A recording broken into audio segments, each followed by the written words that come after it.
नमस्कार दोस्तों, क्या आपको पता है कि power star Pawan Singh BJP के नेता बनने जा रहे हैं? क्या आप ये सही सुन रहे हैं?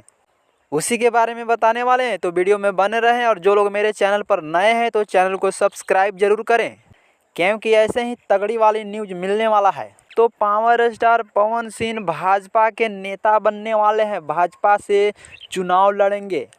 पूरा तेजी से सोशल मीडिया पर पावर स्टार पवन सिंह का फोटो शेयर हो रहा है।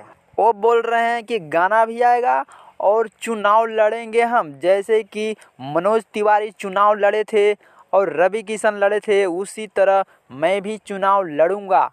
तो देखिए कहाँ से सीट मिलता है, आरा से सीट मिलता है, कहीं और से सीट मिलता है, तो चुनाव लड़ेंगे।